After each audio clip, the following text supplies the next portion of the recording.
Chapter 22. David therefore departed thence, and escaped to the cave Adullam. And when his brethren and all his father's house heard it, they went down thither to him. And every one that was in distress, and every one that was in debt, and every one that was discontented gathered themselves unto him.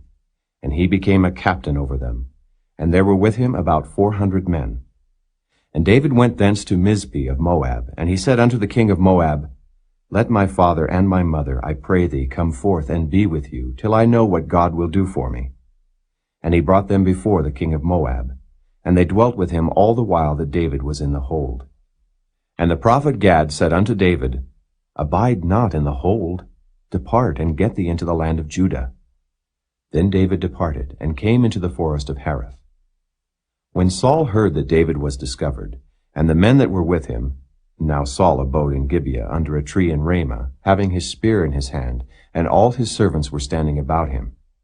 Then Saul said unto his servants that stood about him, Hear now, ye Benjamites, will the son of Jesse give every one of you fields and vineyards, and make you all captains of thousands and captains of hundreds?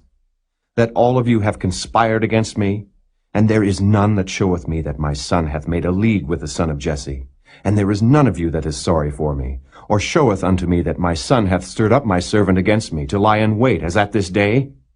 Then answered Doeg the Edomite, which was set over the servants of Saul, and said, I saw the son of Jesse coming to Nob, to Ahimelech the son of Ahitub. And he inquired of the Lord for him, and gave him victuals, and gave him the sword of Goliath the Philistine. Then the king sent to call Ahimelech the priest, the son of Ahitub, and all his father's house, the priests that were in Nob. And they came all of them to the king.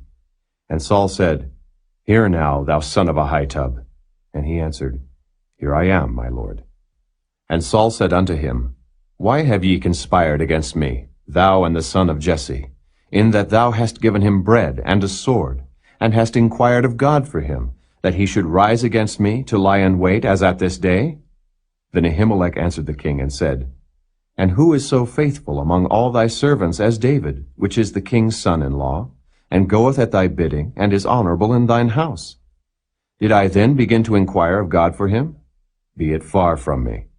Let not the king impute anything unto his servant, nor to all the house of my father. For thy servant knew nothing of all this, less or more. And the king said, Thou shalt surely die, Ahimelech, thou and all thy father's house. And the king said unto the footmen that stood about him, Turn and slay the priests of the Lord, because their hand also is with David, and because they knew when he fled, and did not show it to me. But the servants of the king would not put forth their hand to fall upon the priests of the Lord. And the king said to Doeg, Turn thou, and fall upon the priests. And Doeg the Edomite turned, and he fell upon the priests, and slew on that day 75 persons that did wear a linen ephod.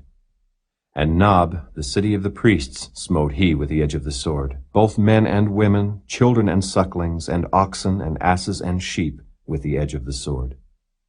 And one of the sons of Ahimelech, the son of Ahitub, named Abiathar, escaped, and fled after David.